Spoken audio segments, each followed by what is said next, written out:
mercredi 17 avril. Bonsoir à tous et merci de nous rejoindre pour le journal de TNTV à la une de l'actualité. Se dirige-t-on vers une hausse des cotisations pour compenser la suppression de la TVA sociale? L'idée a été évoquée cet après-midi lors du deuxième round de discussion des organisations syndicales au CESEC. Au cœur des revendications, la réforme de la PSG qui se fait attendre et la cherté de la vie. Un collégien pris pour cible par ses camarades en raison de sa couleur de peau. Le jeune garçon originaire de Mayotte subirait des injures racistes, mais aussi des violences. Ses parents ont décidé de déposer plainte. L'histoire du surf polynésien au cœur d'une conférence organisée ce soir au musée James Norman Hall et animée par Jean-Christophe Shigetomi. Dans cette histoire, celle d'une bande de copains et de cousins pionniers du réveil de la glisse locale dans les années 60. Parmi eux, Patrick Juventin qui nous partage ses mémoires dans cette édition.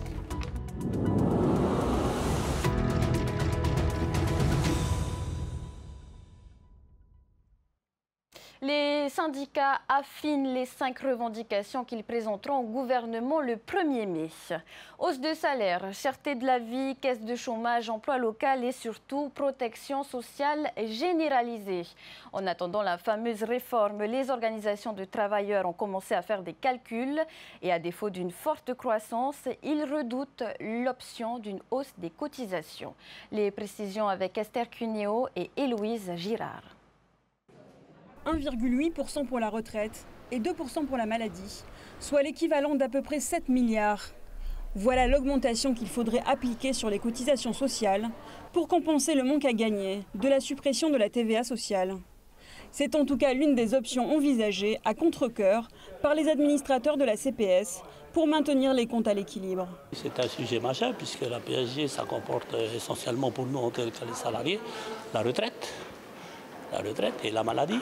Et si malheureusement on ne se trouve pas les fameux taxes sociales qui est rapportées à la CPS, 9 milliards, on ne les a pas, il faudra qu'on augmente les cotisations. Et pensez-vous bien que si on augmente les cotisations, les entreprises et les salariés ne vont peut-être pas être très contents. Et s'il fallait compter sur la croissance économique pour avoir de nouvelles cotisations, comme l'a souvent rappelé le ministre de l'économie, il faudrait pas moins de 10 000 emplois, selon Patrick Galnon, pour remplacer ces 9 milliards.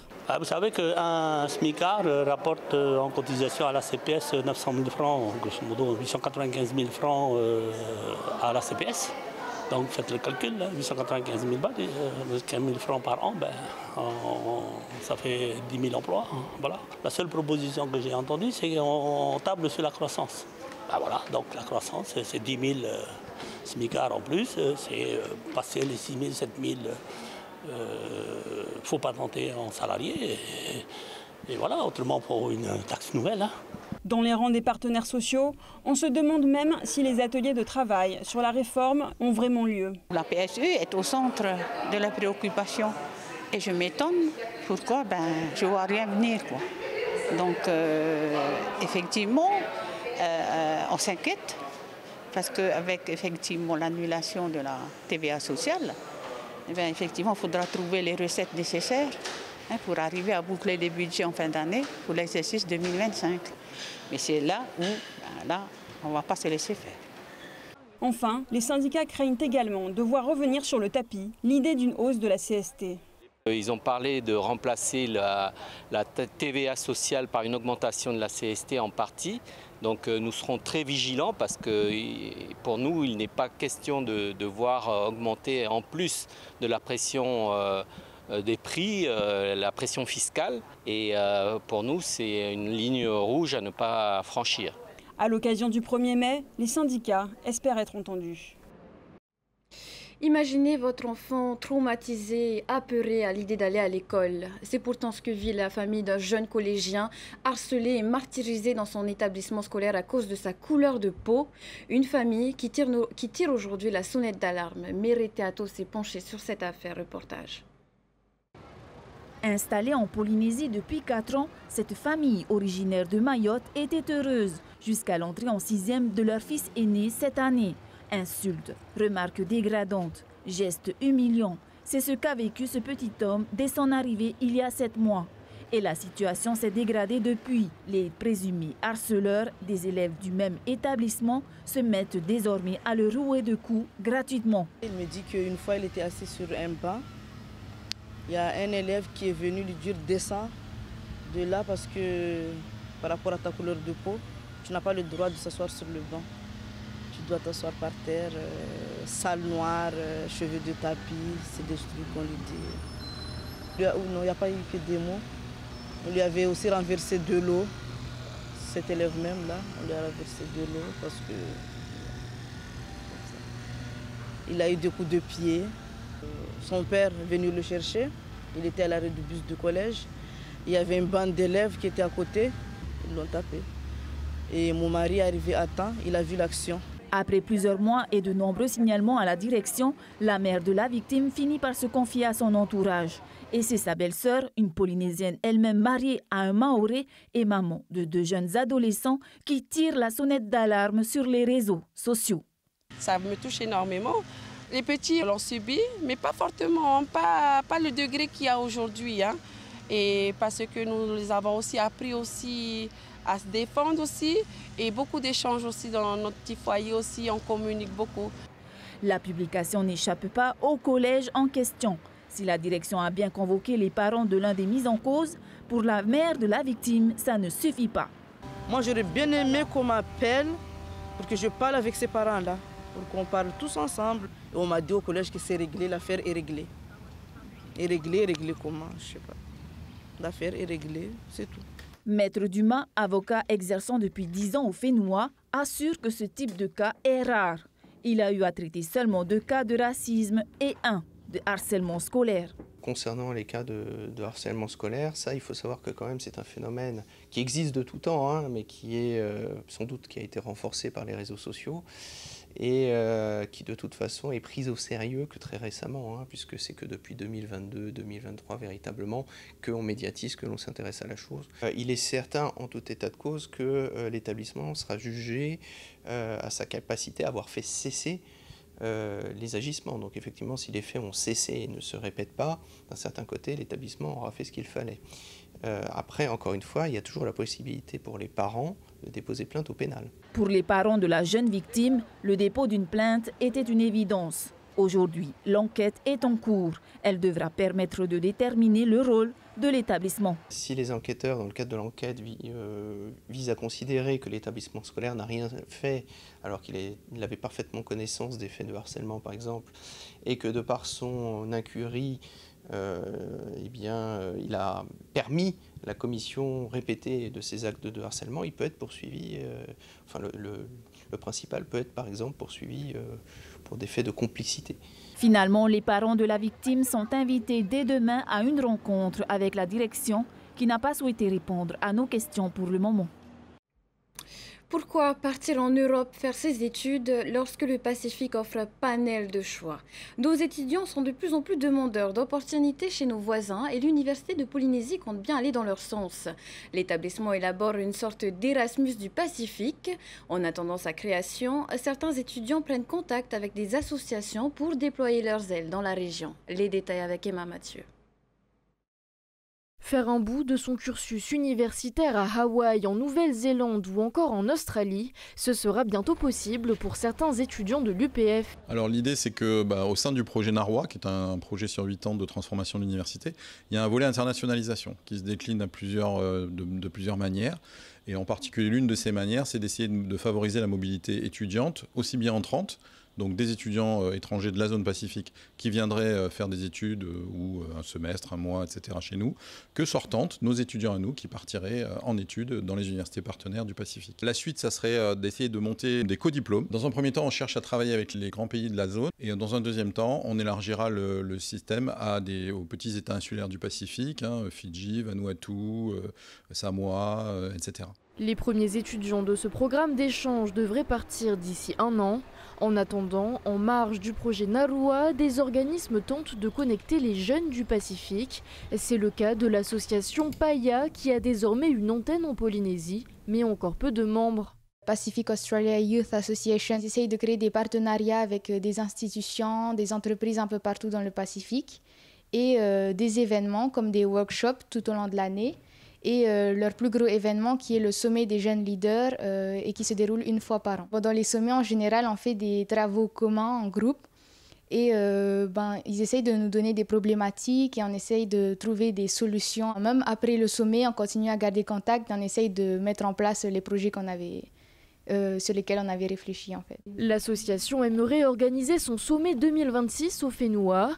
Paya espère d'ici là avoir plus de membres en Polynésie, ce qui sera certainement le cas étant donné qu'ils viennent de signer un partenariat avec l'association Avenir Étudiants. On va être amené effectivement à mener à bien des projets, à porter des projets.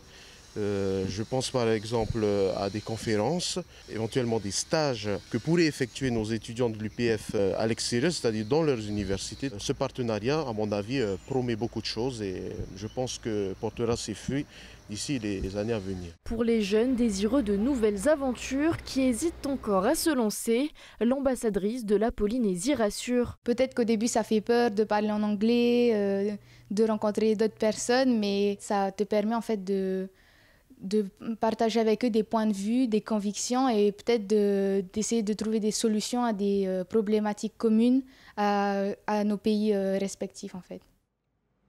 À 100 jours du début des Jeux Olympiques, on vous propose de remonter le temps. D'un simple jeu dans les vagues observé par le capitaine Cook à une discipline olympique, le surf puis ses racines au Fénois.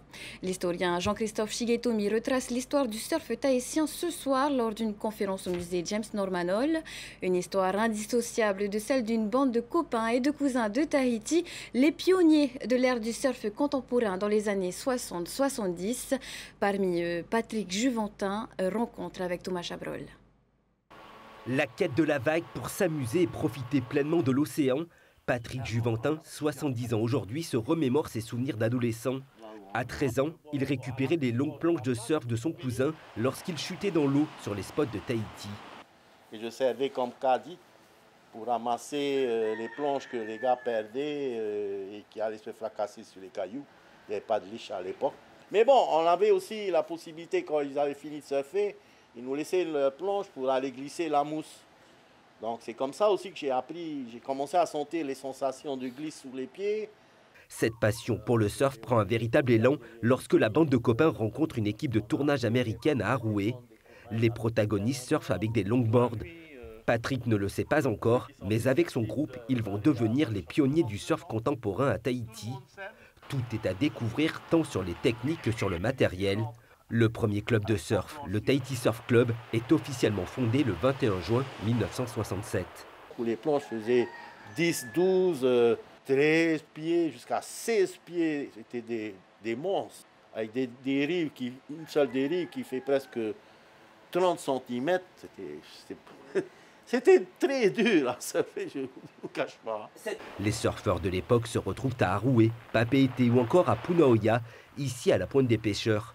Ce site est particulièrement important dans l'histoire de la discipline. C'est certainement sur ce rivage-là qu'il y a eu la première observation occidentale de la pratique du horoué, du surf tahitien. Retranscription faite notamment par le botaniste Joseph Banks, qui est venu avec le capitaine Cook pour observer le passage de l'étoile Vénus. Là, on est dans la période de mai 1769.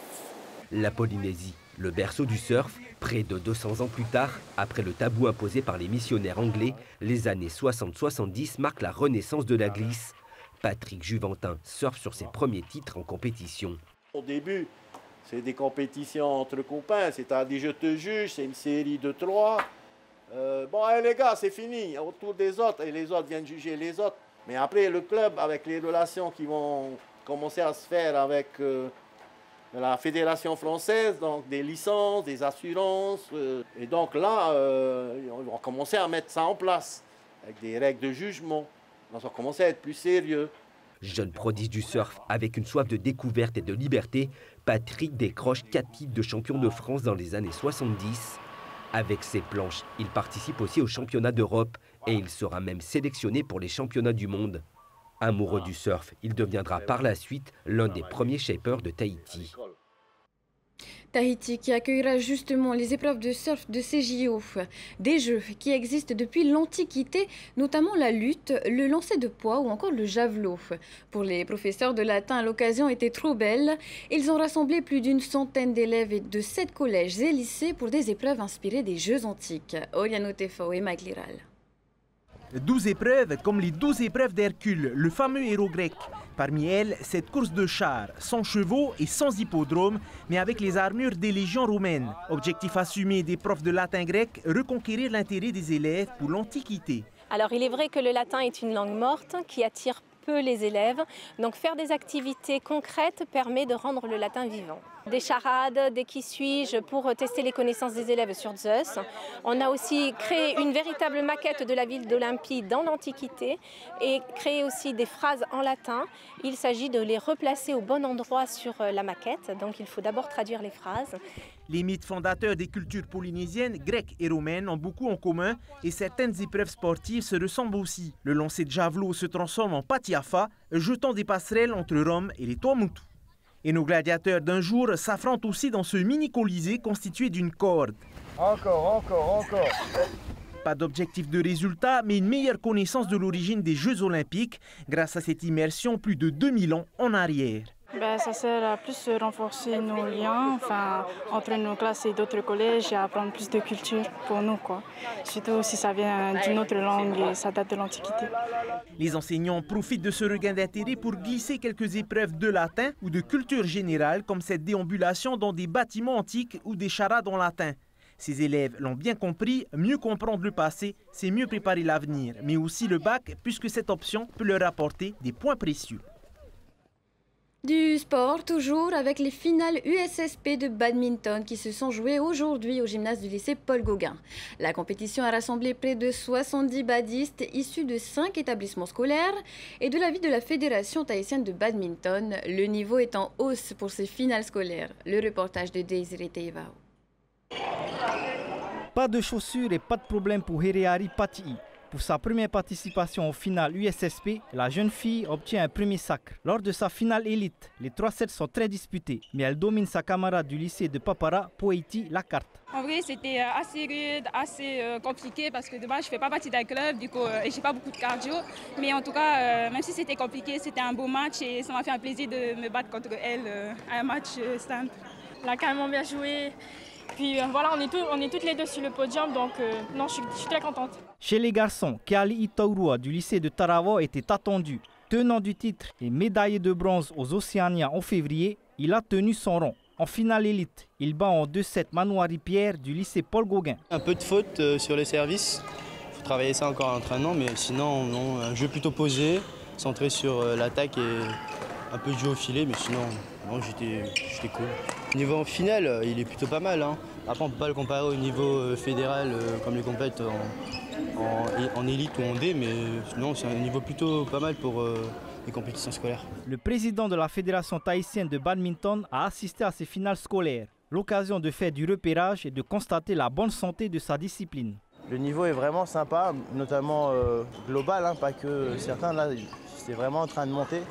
Et c'est vraiment le fruit du travail des USSP et c'est vraiment plaisant à voir. Nous aussi, ça nous permet de détecter des jeunes et de les intéresser pour leur dire voilà, tu es dans tel lycée, il y a tel club, dans tel lycée. Et c'est vraiment hyper important ce genre de compétition. Certains de ces jeunes espoirs se retrouveront dimanche au gymnase de l'université pour les championnats de Polynésie de badminton. Après l'effort, le réconfort. Avis aux amateurs de cuisine gourmande mais saine, la maison d'édition au Vent des Îles annonce le lancement du livre FlexiFood 2. Les textes et recettes sont signés Valérie Muller et les photos Annabelle Montenot-Robert. Ce livre est destiné aux amoureux d'une alimentation santé simple et accessible où le plaisir du goût est mis à l'honneur. Une séance de dédicace est prévue ce samedi 20 avril de 9h à midi à Odyssée. Avant de se quitter, je vous informe d'une modification de notre programmation. En raison de plusieurs désistements d'invités, nous avons dû reporter le débat en langue tahitienne qui était prévu ce soir. Pour le reste de la soirée, donc, retrouvez tout de suite votre magazine Automoto de 0 à 100 km/h. Juste après, un documentaire hommage à Tahiyatini Keimuko, personnalité marquisienne et doyenne de Hiva-Oa qui nous a quittés au mois de mars. Je vous souhaite de passer une agréable soirée. À demain sur TNTV. Retrouvez ce journal en replay sur notre site internet et notre application mobile TNTV.